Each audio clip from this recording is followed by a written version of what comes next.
Okay, so we'll do this first. Okay, so two different domains. The difference is now all of them are the same member ports, right? But has to be two different domains. Okay, you cannot keep the domain as the same number because of the MAC address again generated, right? I cannot go and send MAC to myself. Can LSCP neighborship form on the same device? They cannot, right? LSCP uses the virtual MAC of vPC. So for your back-to-back vPC, you cannot do that. So let us go to first the devices, check the connections. So on 7K1, all the interfaces are now shut down.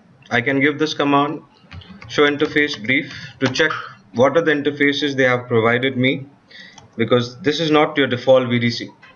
Okay, as you see, I don't have all the interfaces, right?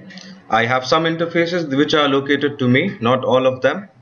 So if you check show module, from where have I got the interface? Is I've got the interface from your f slash module, which is f132xp. That is one slash interface of mine.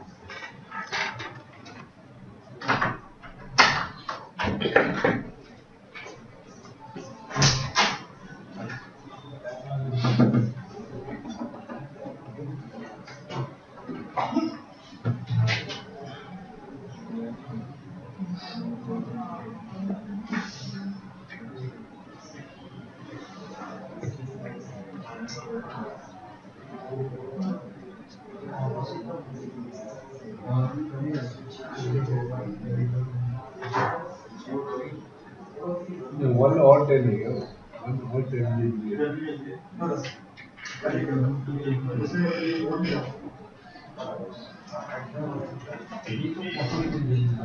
Forty-seven. 47. North India.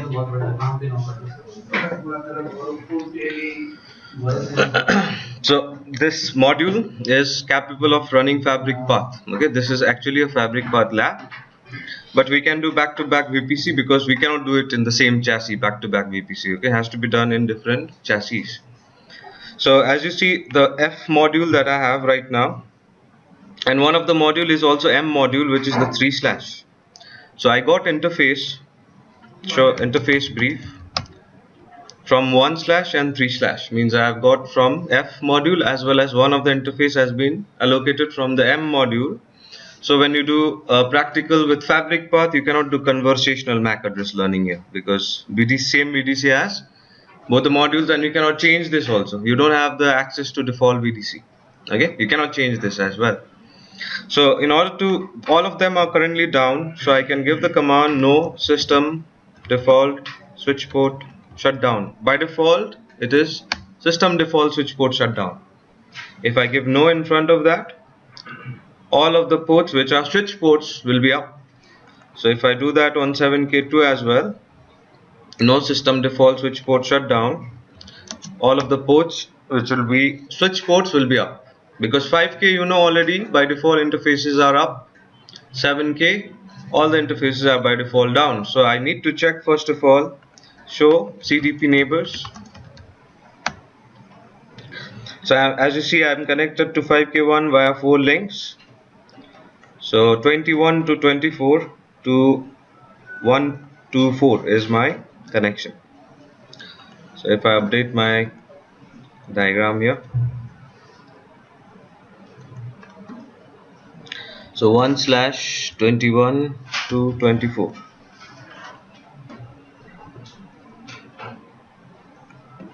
goes to 1/1 to 4.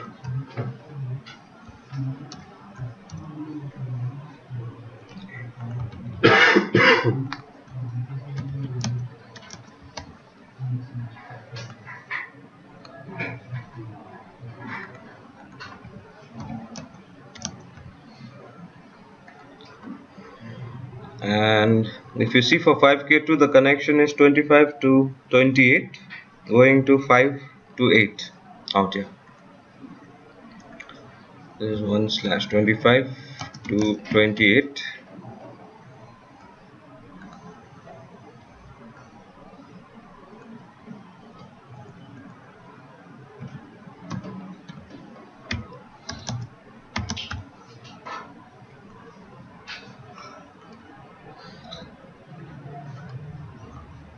and I have some connections going between the 7Ks, that is 29 and 30.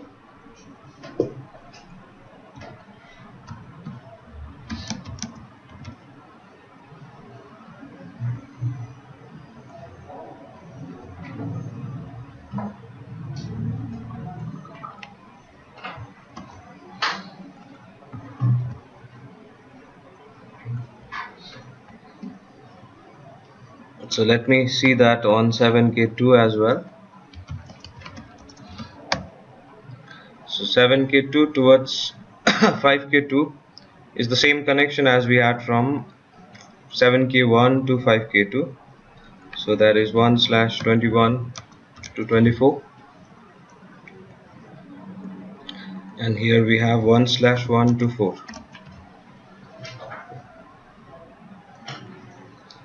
This one should be 1/25 to 28. This should be 1/5 to 8.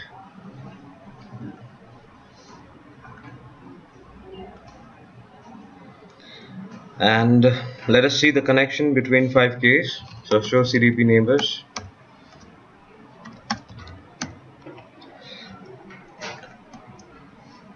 So 5K1 and 2 is 9 and 10 interface.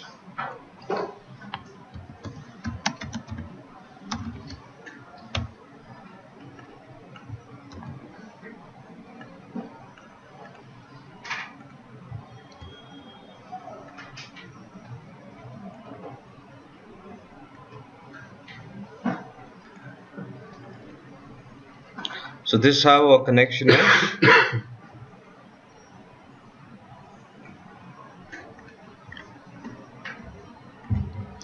Okay, so after the connection we just go ahead and do our vPC, which is my back-to-back vPC this case. So this is our back-to-back vPC practical. It's the easiest actually to configure. So what we'll do, as we follow the vPC, normally we will make a peer keep alive link, but those are my management interface that I'll be using. So will be using a peer keep alive link here, which are both management interface for both the device. So he also has a management interface, he also has a management interface where I'll make the peer keep alive link. So let us check that out. What's the management IP? Show run interface management 0.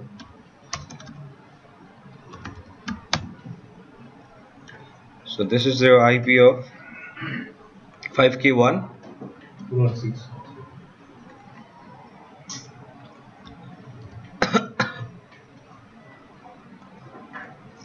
Let us see what's the IP for 5K2. Yeah.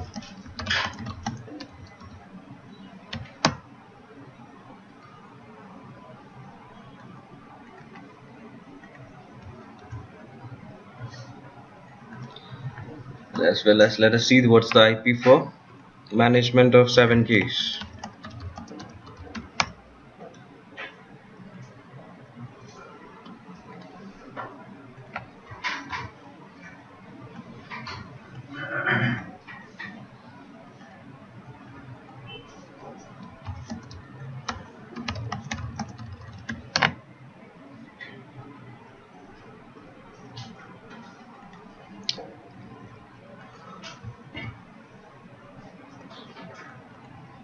Okay, so first of all we'll check the connectivity as we normally do always. For my peer keep alive to work, I need to be able to ping to the management IP of 7K1, which is my 10.0.8.113 from my VRF management. And we are able to ping that. Let us check for 5K as well. So 5K2 should be able to ping 10.0.8.205 from VRF management. Okay, so they are able to ping each other. That's fine.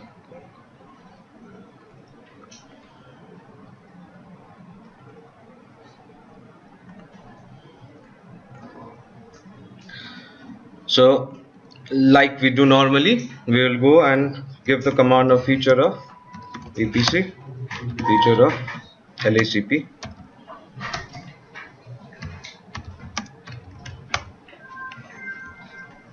and let us do that on all the devices.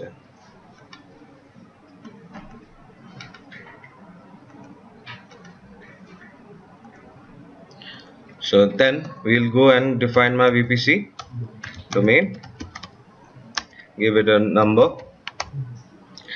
My peer keep alive destination here is 10.0.8.123. Here also I'll give the command vpc domain 700. My peer keep alive destination 10.0.8.113. show vpc. The peer is alive. Do the same on 5K also, okay, because when you make the member ports up, you need to make the member ports up on both the sides. So you first complete the peer link and peer keep alive configuration on both 7K and 5K both. So after feature LACP on 5K as well, I will go and define my domain configurations. So we'll go to vpc domain, but this has to be different.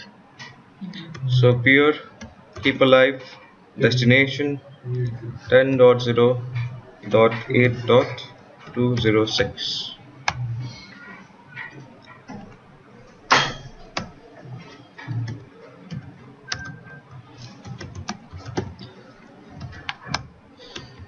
Here my peer keep alive destination is 10.0.8.205.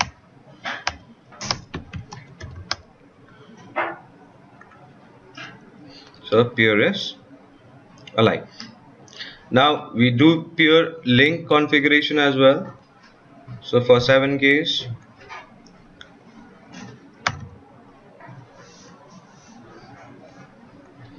my peer link is on my interface Ethernet 1/29 and 30.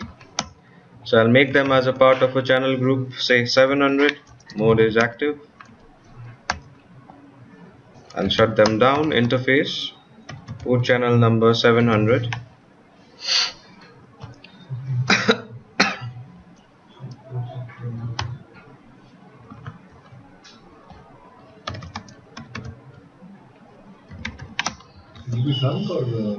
This will be trunk. We are not doing right now fabric for practical, okay? Switch port mode is trunk and VPC peer link, right? So is it possible to assign the switch port and trunk module the interface range, and then on the host channel just configure the keep alive? Normally you don't do configurations on your physical interface. Whatever configurations you have to do, you do it in the port channel. Okay. So this is channel group number 700, mode is active. Interface port channel number 700. Switch port mode is wrong. VPC peer link.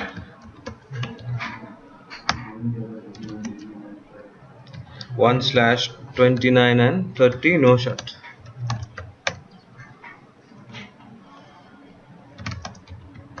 If there are VLANs, we have to allow them. By default it's allowed, so not required. But do they cut marks for it? They do that. No. They will cut the marks if you are told to allow that VLAN and you didn't. So peer adjacency has been formed for 7K. We need to do the same for 5K as well. So for 5K I have my 9 and 10.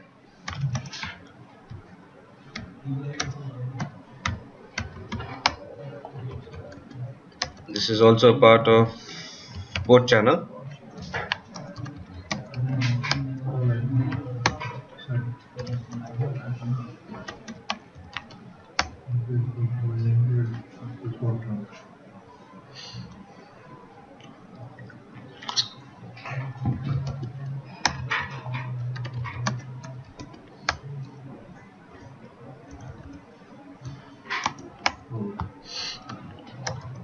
And this is also my vPC peer link.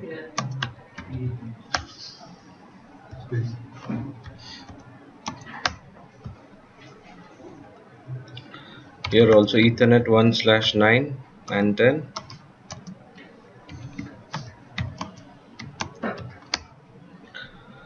Channel group 500, mode is active.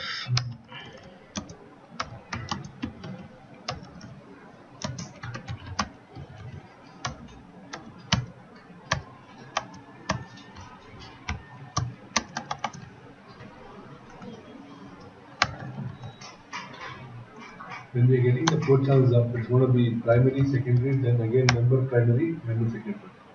Yeah, it's not required this time to follow the primary secondary notion because both are vPC. Okay. And interface port channel number 500 should also be my switch port. Switchboard mode is my trunk.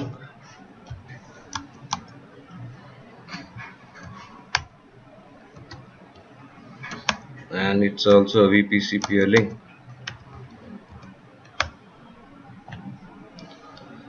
So interface Ethernet 1/9 to 10.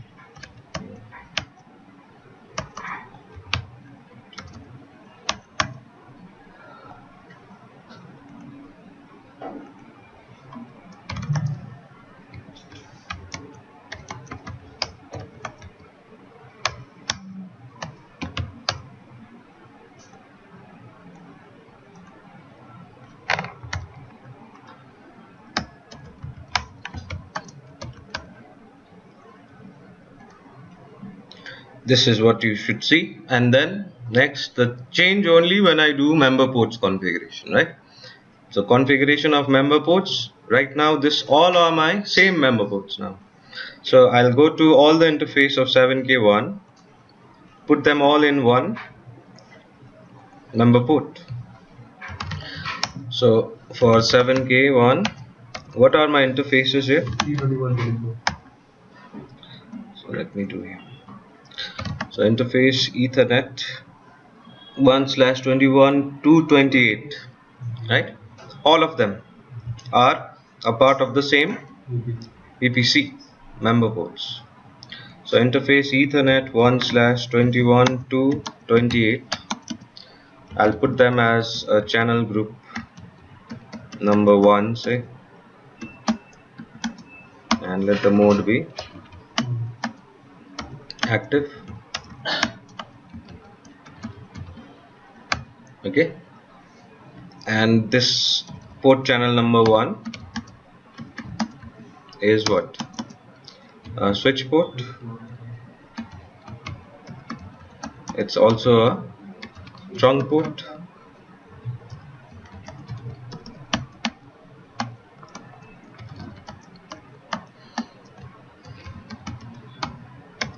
And it's also a vPC number 1.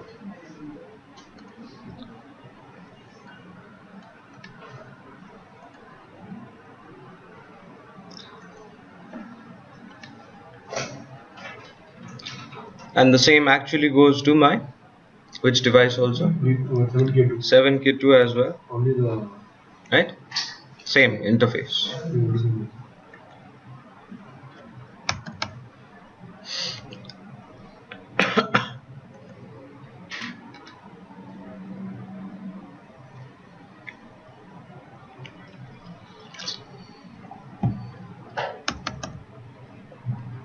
The same goes to my 5K as well, right? But interface change is there. 1/1 to 8 are my interface. Same commands, right? This time we are not only doing vpc down, we are doing vpc up as well. So on 5k1 and 5k2,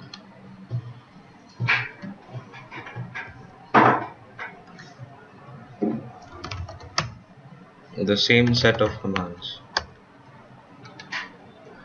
Peerling VPC domain will be different, but for member ports, everything will be in one single VPC.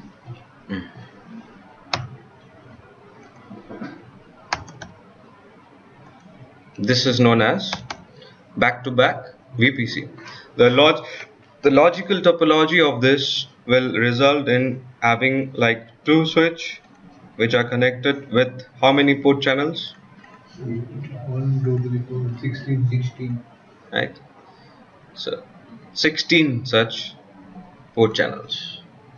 Okay, two switch in 16 port channels that we have in between here. This is the logical topology for your spanning tree, right? So let us verify. Show VPC.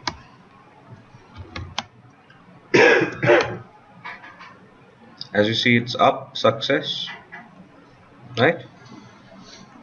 So that's what you need to see. It should be up and success. And you make sure whatever VLANs you have, you allow them here also. Automatically it's allowed by default.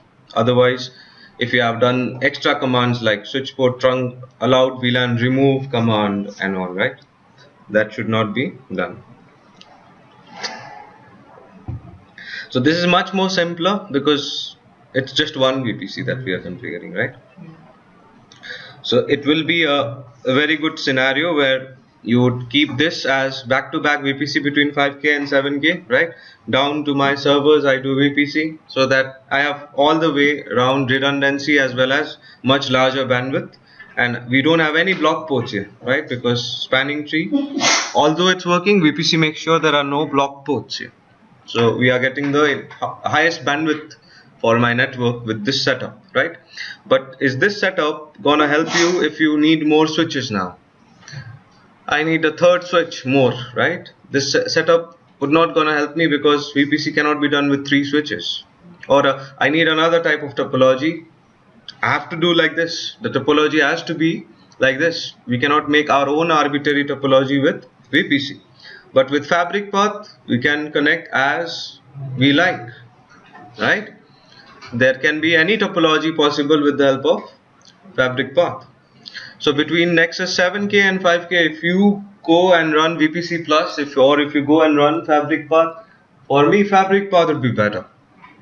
Because fabric path does not rely on spanning tree at all. Fabric path is independent of spanning tree, eliminates spanning tree, right? And does routing actually based upon what? Switch IDs, okay, which is considered as a layer 2 routing, not a layer 3 routing. So on the same practical, we'll do fabric path, okay. But let us take a small break. I need to check if this recording has happened.